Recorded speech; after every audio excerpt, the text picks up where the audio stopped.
आप सभी स्टूडेंट को राकेश मेहरा का नमस्कार। मैं राकेश मेहरा आप सभी स्टूडेंट का राकेश मेहरा जी के क्लासेस के यूट्यूब चैनल पर हार्दिक स्वागत करता हूँ। आज हम एक नया टॉपिक प्रारंभ करने जा रहे हैं और इस नए टॉपिक का नाम है नेशनल मूवमेंट। नेशनल मूवमेंट, राष्ट्रीय आंदोलन। आप ये कह सकते हो कि भारतीय आज़ादी की कहानी है। हमने आज़ादी कैसे प्राप्त की थी, कौन कौन से लोग इसमें शामिल थे, कैसे तरीके थे। सही मायने में कहूं तो एक कहानी है और मजेदार बात यह है कि इस कहानी में से क्वेश्चंस बहुत आते हैं। इसके कई कारण हैं। कारण क्या है? हाँ, 2 मिनट समझ लीजिए, फिर हम इस टॉपिक को स्टार्ट करेंगे। नेशनल मूवमेंट, भारतीय आजादी की कहानी। इसको जब हम पढ़ते हैं तो 1885 से 1947 तक के काल को पढ़ते हैं सामान्य। अब ये बात आती है कि इसमें से क्वेश्चन क्यों आते हैं, ज्यादा क्यों आते हैं। एक तो ये बात होती है कि भारत में जो भी युवा पीढ़ी है या जो विद्यार्थी वर्ग है उसे ये पता होना चाहिए कि आज जो हम खुली हवा में सांस ले रहे हैं उनके पीछे किनका हाथ है, ताकि वो आज के महत्व को समझ सके, आजादी के महत्व को समझ सके और महत्व को समझने के साथ साथ उसे आजादी को बनाए रखने के प्रति लगाव बना रहे, आजादी बनी रहे। क्योंकि अंग्रेज आए, मुगल आए, आप सब जानते हो, सबने राज किया। उनके राज करने के कारणों में कुछ हद तक हम भी शामिल थे, हमारे जो विचार थे वो भी शामिल थे, हमारी कुछ बेमतलब की जो वजहें थी वो भी शामिल थी। आप कुछ भी कह सकते हो, हमारा स्वार्थ वो भी शामिल था। इस कहानी के माध्यम से हम ये समझें कि हम इस आजादी को कैसे बनाए रख सकते हैं या इस आजादी को बनाए रखना हमारे लिए कितना महत्वपूर्ण है। समझे मेरी बात? इसी कारण से ये टॉपिक है, ये टॉपिक पॉलिटी में भी पढ़ा जाता है। जब हम भारतीय राजनीति की बात करते हैं तब भी ये टॉपिक पढ़ा जाता है। इसके अलावा ये हिस्ट्री में भी ये टॉपिक पढ़ा जाता है। हिस्ट्री में भी इसको हम पढ़ते हैं। अब जब 2-2 सब्जेक्ट हमारे सामने आ गए तो ऑब्वियसली बात है हमारे लिए ये मोस्ट इंपोर्टेंट की श्रेणी में आ जाता है और हमें इसे बहुत गंभीरता से करना पड़ता है। मैं आपको विश्वास दिलाता हूं यह बहुत इजी है, बहुत इजी है। कहानी है ये, कहानी कहते हैं, स्टोरी है ये। एक राजा था, एक रानी थी, इस तरीके की कहानी है और कहानी के माध्यम से ही आपको बताऊंगा मैं, उलझाऊंगा भी नहीं, बशर्ते आप साथ साथ बने रहे। आप यदि इसे मिस कर देते हो या बाद में पढ़ते हो या गैप दे देते हो, फिर ये ऐसी कहानी भी नहीं है कि हर किसी को समझ में आ जाए और नाकामयाबी के कारणों में शामिल होने की पूरी ताकत रखती है। ये भी आप गौर करें क्योंकि इसके क्वेश्चंस बहुत आते हैं। सिंपल रूप से भी क्वेश्चन आता है और थोड़ा सा कठिन स्तर भी बना देते हैं। जैसे मैं आपसे कहूं, एक तो आपसे कहेगा कांग्रेस के पहले अध्यक्ष कौन थे, आपको नाम बताना है, बता दोगे? सिंपल क्वेश्चन है। कांग्रेस के प्रथम मुस्लिम अध्यक्ष कौन थे, आप बता दोगे? महात्मा गांधी का जन्म कहां हुआ था, महात्मा गांधी की आत्मकथा का क्या नाम है, असहयोग आंदोलन कब चला था, बता दोगे? ये 1 लाइनर क्वेश्चन है। एक क्वेश्चन आप कैसे आता है, ध्यान से समझना।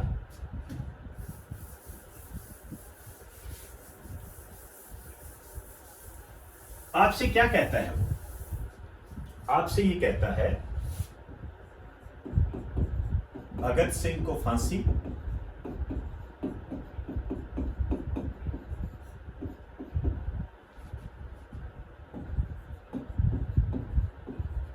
असहयोग आंदोलन,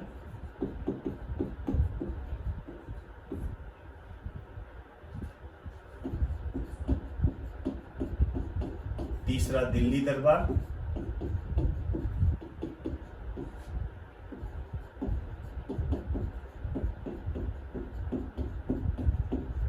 जज किंग्सफोर्ड की हत्या का प्रयास। ये चार घटनाएं आपको देता है। पहला नंबर, दूसरा नंबर, तीसरा नंबर, चौथा नंबर। और आपसे क्या कहता है? क्रम से व्यवस्थित करें।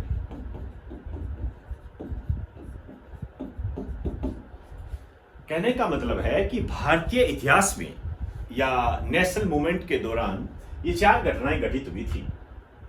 इनको आपने क्रम से व्यवस्थित करना है। पहले कौन सी हुई, बाद में कौन सी हुई, ऐसे आपने बताना है। ये क्वेश्चन आप तभी कर सकते हो जब आपको पूरा नेशनल मूवमेंट आता है, या आपके द्वारा दिए गए आसान शब्दों में यदि मैं कहूं तो मैं ये कहूंगा कि यदि आपको ये पता है कि इनके सन कौन से हैं तो आप इस क्वेश्चन को सॉल्व कर सकते हो। या और ज्यादा कहूं तो आपको यदि इन चारों क्वेश्चंस का आंसर पता है तो आप कर सकते हो। टोटल 4 क्वेश्चन है ये, इनको अलग अलग रूप में भी पूछा जा सकता है। ये है इस नेशनल मूवमेंट की खूबसूरती। एक क्वेश्चन और बता देता हूं। आपसे क्या कहता है? असहयोग आंदोलन,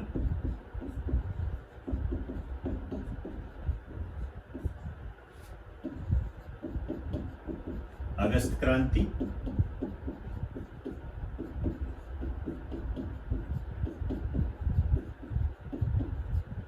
क्रिप्स मिशन, रेलवे योजना। और यहां पर क्या करता है? ईयर दे देता है 1920, 1942, आगे डेट दे देता है या अन्य दे देता है। फिर क्या कहता है? सुमेलित करो या कौन सा जोड़ा गलत है। मेरे कहने का मतलब समझ गए होंगे आप। मैंने तो नॉर्मल एक एग्जाम्पल पेश किया है। ये क्वेश्चन पर ध्यान मत दीजिए, क्वेश्चन के तरीके पर ध्यान दीजिए। एक तरीका तो सिंपल, महात्मा गांधी की आत्मकथा का क्या नाम है, दूसरा ये, तीसरा ये, सुमेलित कीजिए या कौन सा जोड़ा गलत है।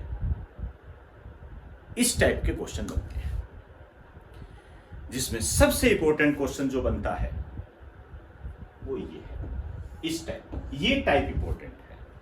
जब आप इस टाइप को कर लेते हो तो मान के चलना अन्य जो 3 टाइप मैंने आपको बताए हैं उसे आप बखूबी कर सकते हो, फिर कोई समस्या नहीं आएगी। और इन सब का एकमात्र जो निवारण है, एकमात्र जो इलाज है, वो ये है कि इसकी कहानी हमें सिस्टेमेटिक रूप से पता होनी चाहिए। सिस्टेमेटिक रूप से पता होनी चाहिए। प्लस ध्यान रखें, प्लस अपडेटेड होनी चाहिए। अपडेटेड होनी चाहिए, क्योंकि अपडेट के माध्यम से हम ये बता सकते हैं कि हमारे लिए इंपॉर्टेंट कौन सी बात है। जैसे मैं आपसे कहूं कि ये जो असहयोग आंदोलन है,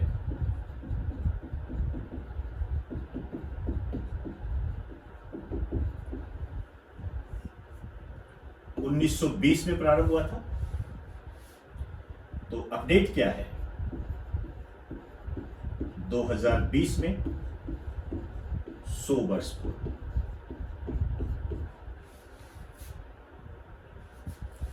अब आप देखिए 1918 में चंपारण सत्याग्रह हुआ था।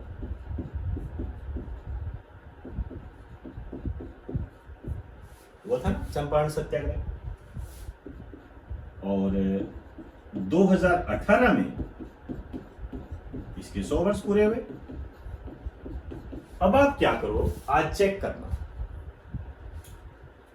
2018 या 2019, इन दोनों में से आप आईएएस प्री का क्वेश्चन देखना। मुझे थोड़ा कंफर्म नहीं है, शायद 2018 में 2019 वाले में है। आईएएस प्री का आप क्वेश्चन पेपर देखिए, प्री वाला, आपको ये झलक मिलेगी। इस पे क्वेश्चन आया हुआ है, और ऐसे क्वेश्चन नहीं आया हुआ है कि इसके 100 साल पूरे हुए, ऐसे नहीं आया हुआ। इस 100 साल के पूरे होने के उपलक्ष्य में इस चंपारण सत्याग्रह पर क्वेश्चन बना दिया। समझे बात को? तो हमारे सामने एक ये आधार बन जाता है कि हम तैयारी कैसे करें। कहानी तो बहुत बड़ी है। 1885 से 1947 तक पढ़ना है हमें। मोटे तौर पर यदि हम कहें तो कम से कम 60 साल का इतिहास पढ़ना है, 60 साल का, इससे ज्यादा ही होगा। उसको पढ़ना है हमने, और हमने एग्जाम भी क्लियर करना है। तो सारी बातें ध्यान में रखते हुए आपको ये क्लासें प्रोवाइड करवाई जा रही है। इसको बिल्कुल भी नजरअंदाज ना करें, बिल्कुल भी नजरअंदाज ना करें। मैं इसको कहूं तो एक तरीके से स्कोरिंग होता है ये, जैसे मैथ, रीजनिंग, ये स्कोरिंग होते हैं ना, उसी श्रेणी में ये नेशनल मूवमेंट आता है। आनंद लेना इसका। तो ये कुछ बातें मैंने आपको बताई है। एक बार आप इसका स्क्रीनशॉट ले लीजिए, ताकि फिर मैं इसको एक सिस्टमेटिक तरीके से आपको साथ साथ लिखवाता रहूं और साथ साथ आपको नोट्स तैयार करवाता रहूं। हाँ, नोट्स साथ साथ तैयार करने हैं। आप जब भी ये क्लास लो तो अपना रजिस्टर, बॉल पेन या पेन साथ में लेकर रखें, टेबल चेयर लगा के रखें और साथ साथ नोट्स उतारते रहें। ये आपने करना है। एक बार स्क्रीनशॉट ले लीजिए, थोड़ी सी रूपरेखा बनी रहेगी आपकी।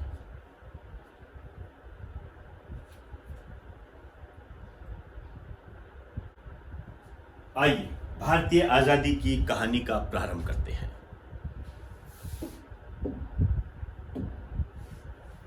पेज के बीच में लिखना राष्ट्रीय आंदोलन।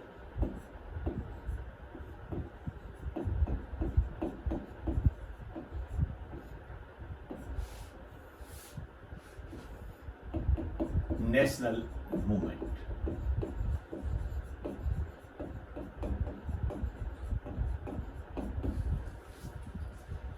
ये जो नेशनल मूवमेंट की जो कहानी है, ये मानी जाती है 1885 ईस्वी से 1947 ईस्वी। 1885 ईस्वी में एक महत्वपूर्ण घटना घटित हुई थी। कांग्रेस की स्थापना हुई थी, और कांग्रेस की स्थापना के साथ ही हम राष्ट्रीय आंदोलन की शुरुआत को मानते हैं। और 47 में आप जानते हो भारत आजाद हो गया था। इस पूरे अवधि को, पूरे काल को हम 3 पार्ट्स में डिवाइड करते हैं। अध्ययन की दृष्टि से हम इसको 3 भागों में बांटते हैं। एक है प्रथम चरण, फर्स्ट फेज कह सकते हो आप। एक है द्वितीय चरण, इसको आप सेकंड फेज कह सकते हो। एक है तृतीय चरण, इसको आप थर्ड फेज कह सकते हो। और इस फेज में यदि हम कहें पहले चरण की, तो ये 1885 से 1905 तक की बात करता है। कहने का मतलब ये है कि इस अवधि में पहला चरण जो था ये काफी प्रभावी रहा, और दूसरे चरण की यदि हम बात करें तो ये 1905 से 1919 तक का काल रहा, और ये 1919 से 1947 तक का काल रहा। यहां अलग अलग विचार भूमि वाली पृष्ठभूमि बनी हमारी। अलग अलग विचारों की पृष्ठभूमियां बनी यहां पर। सबके अपने अपने विचार थे और उन विचारों के नाम भी है। नाम क्या है? इस चरण को हम कहते हैं उदारवादी युग। इसको उदारवादी युग कहा जाता है। इसको कहा जाता है उग्रवादी युग और इसको कहा जाता है गांधी युग। ध्यान से समझना मेरी बात। उदारवादी युग, आप कह सकते हो मॉडरेट एरा।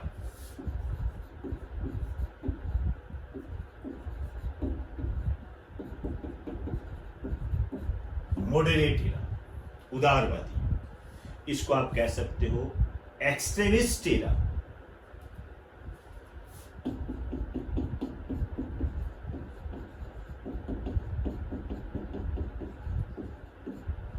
और इसको आप कह सकते हो गांधी एरा, गांधी युग। मेरी बात को ध्यान से समझना, जल्दबाजी ना करें बिल्कुल भी। इनको समझे बगैर हम आगे नहीं जा सकते। आइए सबसे पहले इस नाम को पढ़िए, उदारवादी युग, मॉडरेट एरा इंग्लिश में बोलते हैं। उदार, हम कहते हैं ना, इसकी प्रवृत्ति उदार किस्म की है, यह उदार प्रवृत्ति का है। तो हमारे दिमाग में क्या बात आती है? हमारे दिमाग में यह बात आती है, ये शांति प्रिय व्यक्ति है, ज्यादा किसी से लड़ाई झगड़ा नहीं करता, बातचीत करके विवादों को सुलझाने वाला आदमी है ये। यही कहते हैं ना। सेम यही सिस्टम इस युग में था। मतलब इस काल में इस प्रकार के विचारों को महत्व ज्यादा दिया जाता था। बहुत सारे लोग थे इसके अंदर। आप कह सकते हो दादा भाई नौरोजी, फिरोज शाह मेहता, और भी बहुत सारे थे जो इस युग में आते थे। जैसे जैसे हम आगे बढ़े, उग्रवादी आ गए। यदि हम बात करें उग्रवादी आ गए तो क्यों आ गए, किस लिए आ गए, मूल कारण क्या हो सकता है? मूल कारण यही होगा ना कि यदि ये काम कम करेंगे, या आप कह सकते हो इनके काम करने की जो कला है वो लोगों को पसंद नहीं आएगी, या ये देरी कर रहे होंगे, या ये उद्देश्यों को प्राप्त नहीं कर पा रहे होंगे, या ये असफलता की तरफ जा रहे होंगे, तो नए विचार ओबियसली आएंगे। हम ऐसे बोलते हैं ना, हम किसी के साथ यदि विवाद करते हैं, जैसे पड़ोसी के साथ भी हमारा विवाद हो गया, तो हम एक बार क्या कहेंगे, यार मत कर, कोई बात नहीं, तू सही मैं गलत। दूसरी बार हम क्या कहेंगे, यार आगे से मत कर। तीसरी बात हम क्या करेंगे, हल्के से कह देंगे, यार अब मत करना, सही नहीं रहेगा। लेकिन चौथी पांचवी बार हमारे विचारों में परिवर्तन होगा ना। वो जो परिवर्तन हुआ यहां हुआ, नए लोग आए, भगत सिंह, सुखदेव, राजगुरु, लाल बाल पाल, लाला लाजपत राय, बाल गंगाधर तिलक, विपिन चंद्र पाल, ये आए सारे। इन्होंने कहा बिना शस्त्रों के, बिना हथियारों के आजादी प्राप्त नहीं की जा सकती। आजादी को प्राप्त करना है तो डर पैदा करना पड़ेगा अंग्रेजों में, तब जाकर हम आजादी प्राप्त कर सकते हैं, नहीं तो नहीं कर सकते। और ये क्या करते थे, एप्लीकेशन देते थे, प्रार्थना पत्र देते थे, शिष्टमंडल भेजते थे। शिष्टमंडल क्या होता है, 5-6 लोगों का ग्रुप बनाकर अंग्रेजों के पास, अंग्रेज अधिकारियों के पास भेजते थे, कृपया करके आप हमारी ये मांग पूरी कर दीजिए, कृपया करके प्लीज। हम एप्लीकेशन नहीं लिखते थे, कृपया करके मुझे 2 दिन की छुट्टी दीजिए, आपकी अति कृपा होगी, आपका आज्ञाकारी शिष्य। तो प्रार्थना पत्र और शिष्टमंडल के माध्यम से ये भारत को आजाद कराना चाहते थे, ये इनका उद्देश्य था। ये शस्त्रों के माध्यम से भारत को आजाद कराना चाहते थे। समझे बात को? अब इधर आ जाइए, तीसरा चरण, गांधी एरा, गांधी युग। इनके बारे में यदि मैं एक ही बात कहूं, उसी बात से आप समझ सकते हो, पिक्चर्स में भी आप देखते हो, एक गाल पे थप्पड़ मारो तो दूसरा गाल आगे कर दो, देखा ना? ये अहिंसा के पक्षधर थे, अहिंसा के पक्षधर थे, और इस पथ पर अंतिम समय तक चलते रहे, अंतिम समय तक चलते रहे। इन्होंने अहिंसा और सत्य, इसका दामन कभी नहीं छोड़ा। और बकायदा आपके एग्जामिनर ने यह क्वेश्चन पूछा भी है, गांधी जी के हथियार कौन से थे? सत्य और अहिंसा।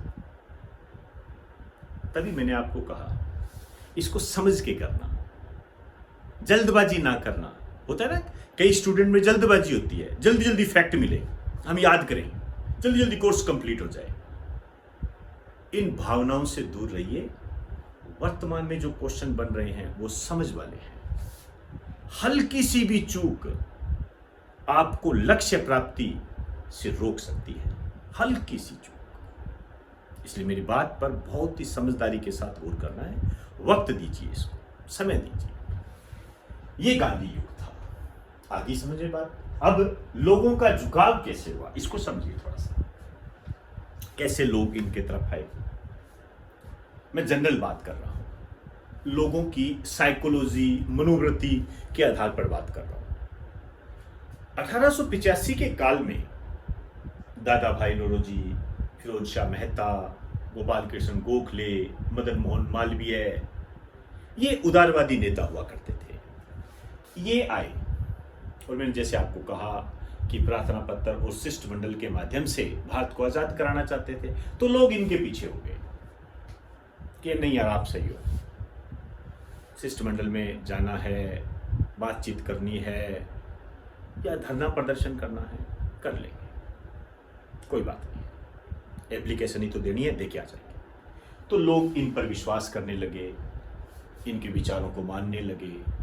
लेकिन जैसे जैसे टाइम बीता, ये जो काम कर रहे थे उसमें सफलता काफी लंबी दूरी तय कर रही थी। ऐसा लग रहा था कि हमें वक्त लग जाएगा। और आप जानते हो, जो भारतीय मस्तिष्क है थोड़ी जल्दबाजी में विश्वास रखता है। आप भी तो जल्दबाजी करते हो कई बार। तो फिर जब ये असफलता को प्राप्त कर रहे थे, तो फिर एक नया विचार आया उग्रवादियों के रूप में। जब इन्होंने अपने विचार आगे रखे लोगों के सामने, तो लोग इनकी तरफ झुक गए, लोगों का झुकाव इनकी तरफ हो गया। थे तो इस काल में ये भी थे, ये नहीं है कि ये चले गए, लेकिन इनका प्रभाव कम हो गया। और इनका प्रभाव क्या है, ज्यादा हो गया। नहीं यार, ये सही है, मारो इनको, बिना मारे ये जाएंगे भी नहीं, बिना डरे ये जाएंगे नहीं। ये एक मारते हैं, इनके 10 मारो, तब जाएंगे ये इनकी सोच थी। इस काल में भी जो ये 1905 से 1919 है, देख लीजिए, जलियांवाला बाग हत्याकांड जैसी घटना, जज किंग्सफोर्ड की हत्या का प्रयास हुआ यहां पर, होर्डिंग बम कांड हुआ यहां पर। तो ये सारी क्या है, उग्रवादी घटनाएं तो है। ये सब इस काल के अंदर हुई और लोग इनको मानते भी थे। फिर महात्मा गांधी के रूप में हमारे सामने एक युग आया और इनका जो प्रभाव बना 1919 से 1947 तक, ये अहिंसावादी नीति को मानते थे, सत्य पर आधारित थे और ये जो सत्याग्रह पे विश्वास रखते थे। हम बात करें कि सत्याग्रह क्या है। अभी तो आप इतना सा जान लीजिए कि एक तरीके से धरना देना, भूख हड़ताल, ये सत्याग्रह है। लेकिन इसकी अपनी एक परिभाषा होती है, अपना एक स्तर होता है, उसकी मैं बात करूंगा अलग से। उसके माध्यम से ये भारत को आजादी दिलाना चाहते थे और लोगों ने इनका भी पक्ष रखा, इनको भी प्रोत्साहित किया, इनके साथ भी गए जैसे इनके साथ गए थे। तो कुल मिलाकर ये बात हुई कि भारत को जो आजादी मिली वो इन तीनों विचारों से मिली। इन तीनों युग का, इन तीनों काल का जो मिश्रण है वो हमें भारतीय आजादी के रूप में प्राप्त हुआ है। कुल मिलाकर ये बात है। अब हम सबसे पहले इस चरण को प्रारंभ करेंगे, फिर इसको, फिर इसको, और भारतीय आजादी की प्राप्ति तक हम इसको लेकर चलेंगे एक कहानी के रूप में। तो एक बार आप इसे राइट डाउन कर दीजिए।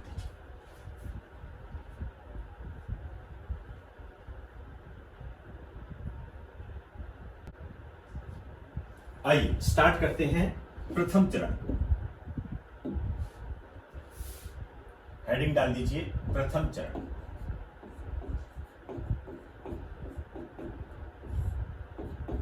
(1885 से 1905) इसको नाम दिया गया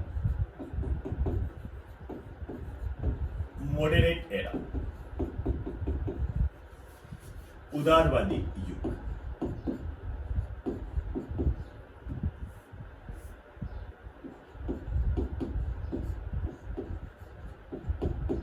आइए पढ़ते हैं इसको। लिखिए, इस युग की सबसे महत्वपूर्ण घटना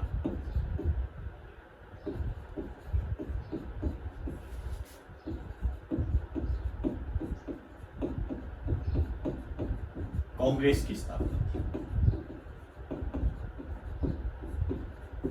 सबसे महत्वपूर्ण घटना कांग्रेस की स्थापना थी इस युग की। अब हमें कांग्रेस के बारे में बात करनी है, तो मेरा जो ये पहला लेक्चर है ये कांग्रेस के लिए होगा। कब स्थापना हुई, कैसे क्वेश्चन बनते हैं, क्वेश्चंस पर गौर करें। आइए हेडिंग डाल दीजिए कांग्रेस।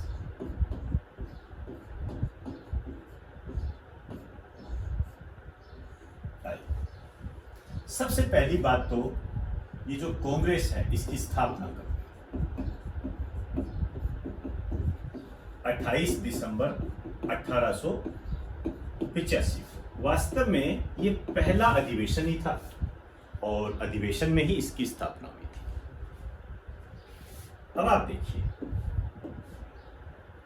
यहां पर हालांकि थोड़ी पुरानी बात है, लेकिन मेरा उद्देश्य एक पुस्तक के बारे में बताना है। ये क्वेश्चन उस टाइम आया भी था। 28 दिसंबर 2010 को स्थापना के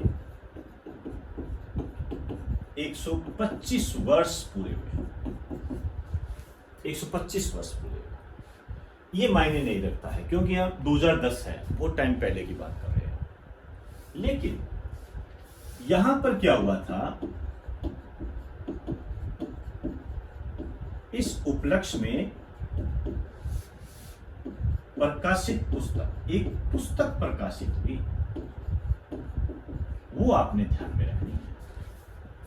और इस पुस्तक का नाम था जर्नी ऑफ ए नेशन।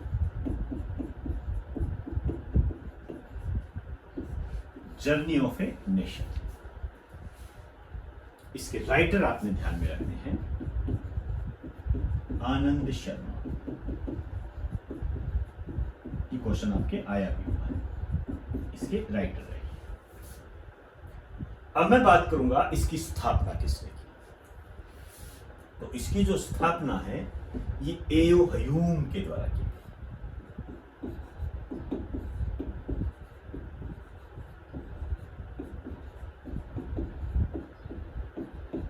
एओ हयूम के द्वारा। वापस मैं एओ हयूम को लेकर चलूंगा। जैसे मैंने यहां इसको विस्तार दिया, वैसे हम एओ हयूम की बात करूंगा, यहां पर मैं लिखूंगा। तो एक बार आप इसे राइट डाउन कीजिए, उसके बाद मैं एओ हयूम की बात करूंगा। कीजिए।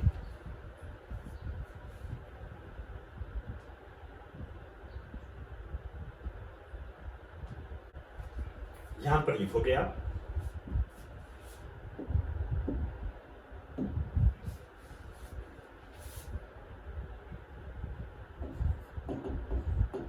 एओ हयूम।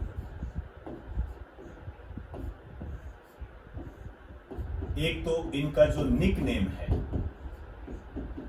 दोनों के दोनों निक नेम आपसे पूछे गए हैं। एक तो कांग्रेस का पिता, कांग्रेस का पिता इनको कहते हैं। एक इनको हार्मिट ऑफ शिमला कहा जाता है, ये भी कई बार आता है। इसको कई बार इस रूप में भी पूछ लेते हैं, शिमला का सन्यासी, शिमला का सन्यासी। ये जो एओ ह्यूम है, इनका क्षेत्र क्या था, मतलब किससे बिलोंग करते थे? ये आईएएस अधिकारी थे, आप कह सकते हो आईएएस अंग्रेज थे। कई बार आप सुनते होंगे कि कांग्रेस की स्थापना तो एक अंग्रेज ने की थी, होता है ना, कई बार अखबारों में आप पढ़ते होंगे। तो ये अंग्रेज थे, इन्होंने इसकी स्थापना की थी। इनका जो उद्देश्य था वो ये था कि भारत के लोग जो अंग्रेजी नीतियों का विरोध कर रहे थे, उस विरोध को एक नई दिशा देना। मतलब ये विरोध करते रहे और काम चलता रहे।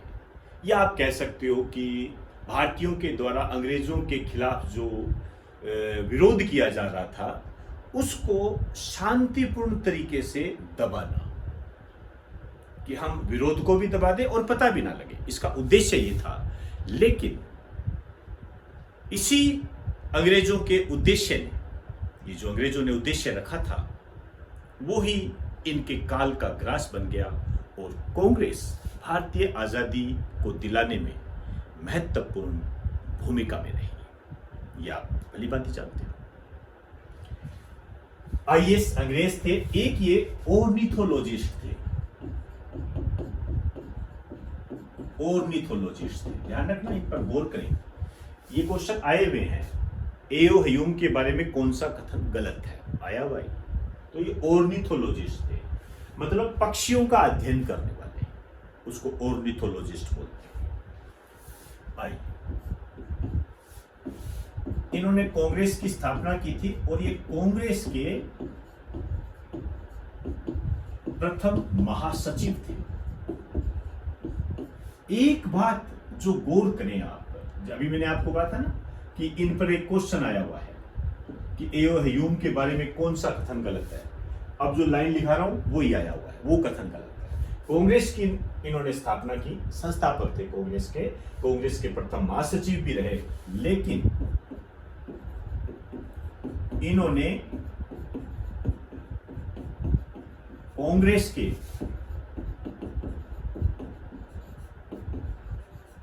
किसी भी अधिवेशन की अध्यक्षता नहीं की। कांग्रेस के किसी भी अधिवेशन की अध्यक्षता नहीं की। इसको लगा दीजिए, मोस्ट इंपोर्टेंट, क्योंकि जब इन्होंने स्थापना की तो हमें ऐसा लगेगा कि कम से कम एक बार तो अध्यक्षता की होगी। तो इन्होंने कभी भी कांग्रेस के अधिवेशन की अध्यक्षता नहीं की थी।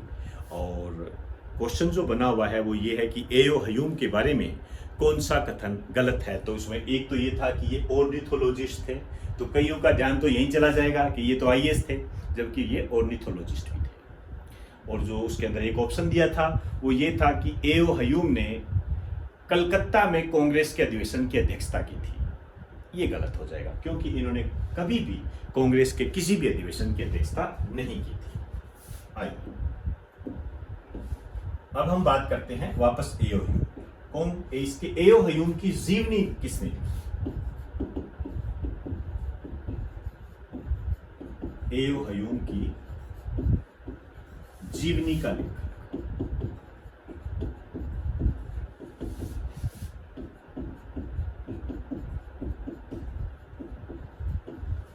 सर विलियम पैटन, इन्होंने जीवनी लिखी थी। अब आपके ये क्वेश्चन बना हुआ है कि एओ ह्यूम की जीवनी किसने लिखी थी। ये क्वेश्चन बना हुआ है, क्यों बना हुआ है ये क्वेश्चन, क्या कारण हो गया? ये कोई क्वेश्चन है कि एओ ह्यूम की जीवनी किसने लिखी थी? क्या मतलब है इस बात का? लेकिन ये क्वेश्चन आया हुआ है। तो इसके बैकग्राउंड में क्या है? इसके बैकग्राउंड में ये है कि इन्होंने जो ये जीवनी लिखी थी, इसमें ये बताया गया है कि कांग्रेस की स्थापना क्यों की गई थी। कांग्रेस की स्थापना इसलिए की गई थी ताकि भारतीय विचारधारा जो अंग्रेजों की नीतियों का जो विरोध कर रही है उसे एक नया मोड़ दे दिया जाए, वो एक संस्था में उलझे रहे, हमारी तरफ आए ही नहीं। ये इनका उद्देश्य था। लेकिन भारतीय आजादी की लड़ाई में कांग्रेस की महत्वपूर्ण भूमिका रही। ये अंग्रेजों की नीतियों पर एक पलटवार था। ये भी सारी बातें आई। तो ये एओ ह्यूम के बारे में बात होगी। अब वापस स्थापना पे आ जाइए। हमने ऐसे लिखा था ना स्थापना, वहां पर ऐसे इसकी जो स्थापना हुई थी लॉर्ड डफरिन के काल में हुई थी। आपसे पूछा जाता है कि कांग्रेस की स्थापना के समय भारत का वायसराय कौन था, तो ये इस समय भारत के वायसराय थे।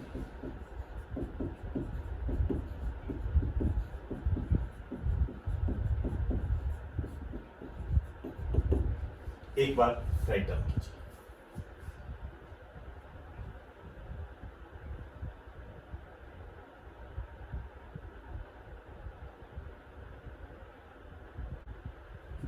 अब मैं बात करूंगा कांग्रेस के पहले अधिवेशन की।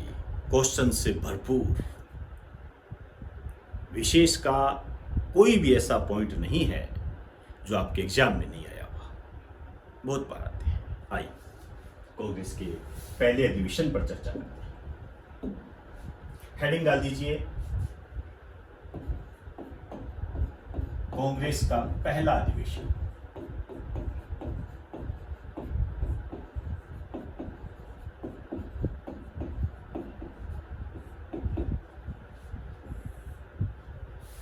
इसका जो आयोजन हुआ था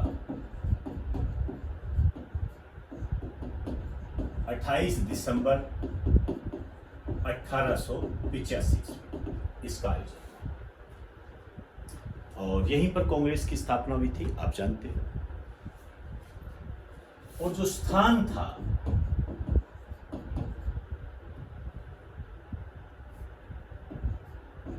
ये था गोकुलदास तेजपाल संस्कृत महाविद्यालय, और ये पड़ता है बंबई में, जिसको आज वर्तमान में आप मुंबई के नाम से जानते हैं। यहां पर इसका आयोजन हुआ था। इसके पीछे का जो बैकग्राउंड है वो ये है, वास्तव में ये जो पहला अधिवेशन है ये पूना में प्रस्तावित था, लेकिन वहां पर प्लेग फैल जाने के कारण इसे बंबई में आयोजित करना पड़ा। आपको ये बात भी ध्यान में रखनी है। नोट डाल के लिखिए, इससे पहले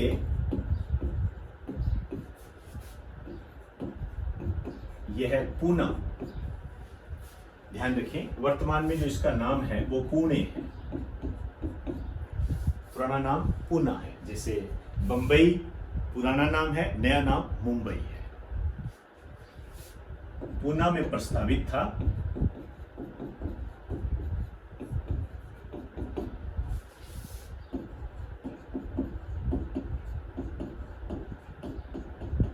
लेकिन वहां पर प्लेग फैल जाने के कारण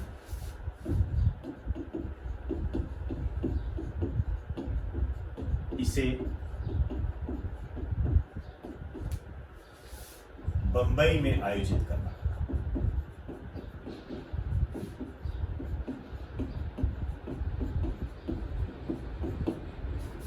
अब हम बात करेंगे इसके अध्यक्ष कौन थे।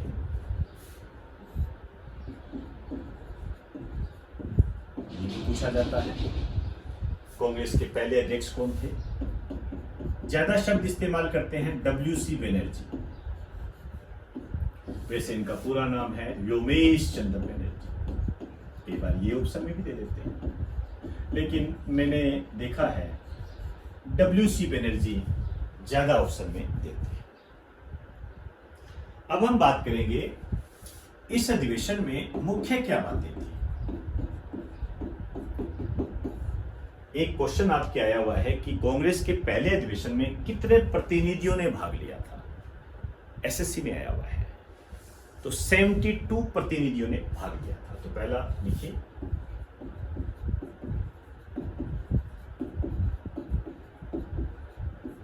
इस अधिवेशन में 72 प्रतिनिधियों ने भाग लिया था।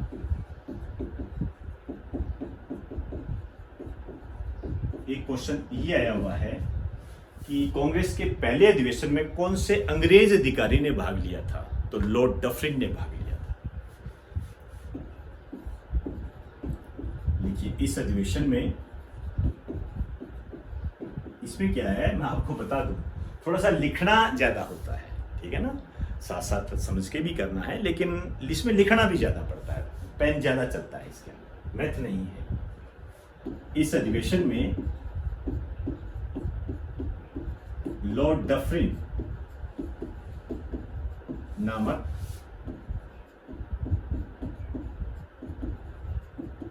अंग्रेज अधिकारी ने भाग लिया।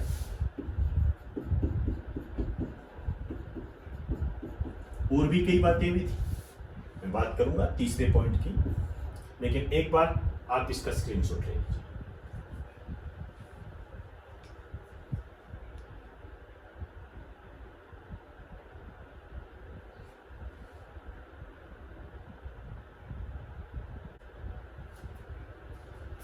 विशेष में तीसरा पॉइंट हम लिखेंगे,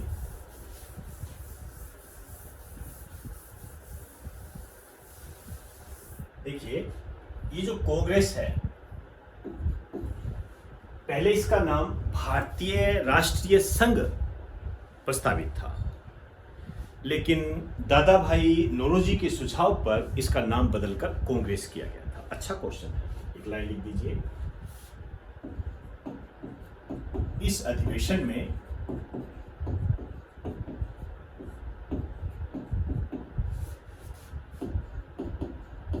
दादा भाई नौरोजी, करेंगे हम इनकी भी बात, के सुझाव पर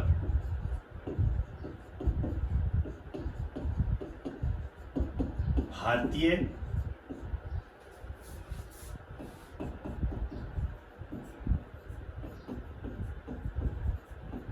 राष्ट्रीय संघ का नाम बदलकर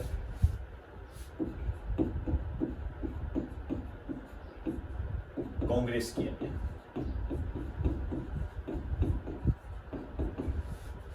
एक इस अधिवेशन में क्या था, जो सुरेंद्रनाथ बनर्जी थे, एक बार लिखना नहीं, 2 मिनट समझ लीजिए, सबकी बातें आएगी, टेंशन मत रखिए। सुरेंद्रनाथ बनर्जी थे, इन्होंने भाग नहीं लिया था। ये क्वेश्चन भी बना हुआ है कि कांग्रेस के अधिवेशन में निम्न में से किस कांग्रेसी ने भाग नहीं लिया था पहले अधिवेशन में? तो सुरेंद्रनाथ बनर्जी ने भाग नहीं लिया था। और तो और ये भी क्वेश्चन पूछा गया है कि क्यों नहीं भाग लिया था? क्योंकि एक संस्था थी इंडियन एसोसिएशन, उसका एक अधिवेशन आयोजित हो रहा था कलकत्ता में। उस अधिवेशन की अध्यक्षता कर रहे थे सुरेंद्रनाथ बनर्जी, इस कारण से वो इस अधिवेशन में शामिल नहीं हो पाए थे। तो इसको सिस्टेमेटिक तरीके से लिख दीजिए। इस अधिवेशन में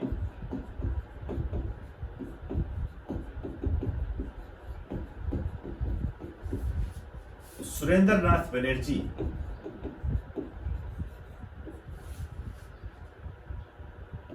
ने भाग नहीं लिया था।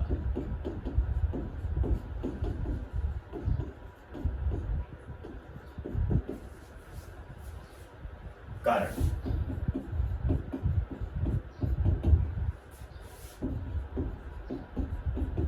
क्योंकि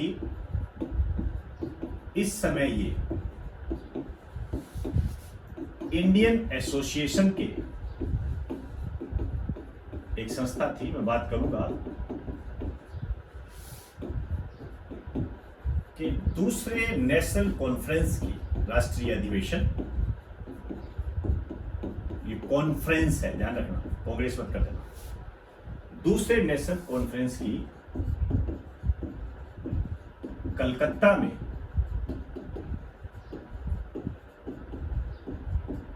अध्यक्षता कर रहे थे।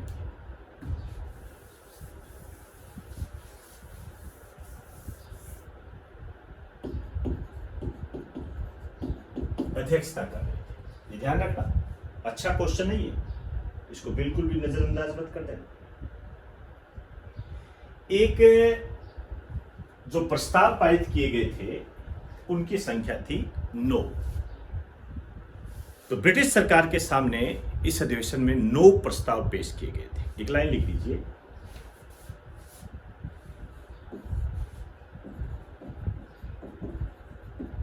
इस अधिवेशन में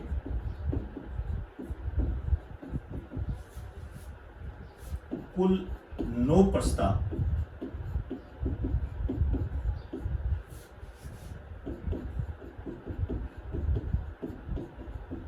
ब्रिटिश सरकार के सामने पेश किए गए।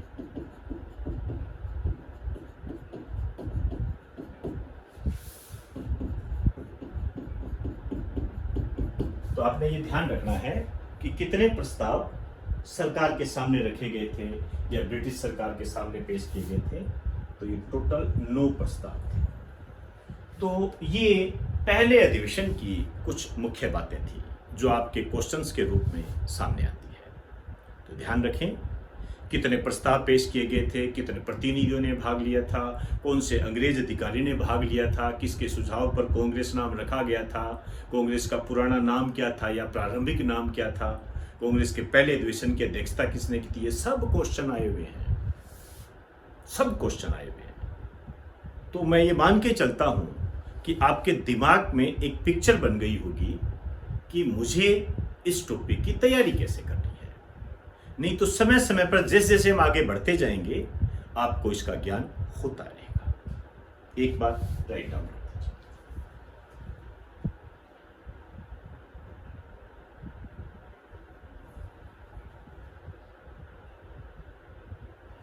तो दोस्तों, आज हमने नेशनल मूवमेंट के पहले पार्ट पर चर्चा की। हमने ये जाना कि नेशनल मूवमेंट की पृष्ठभूमि क्या है नेशनल मूवमेंट। इसको हमने एक वैचारिक दृष्टिकोण से देखने का प्रयास किया और कुछ फैक्ट के रूप में हमने कांग्रेस की स्थापना को लिया और कांग्रेस के अधिवेशन पर हमने चर्चा की। इसके अगले पार्ट में हम कांग्रेस के जो अन्य अधिवेशन थे या कांग्रेस से संबंधित जो महत्वपूर्ण तथ्य है, महत्वपूर्ण बातें हैं, उन पर हम विस्तार के साथ चर्चा करेंगे। तो अगले पार्ट तक के लिए मुझे इजाजत दीजिए। आप सभी को मेरा नमस्कार।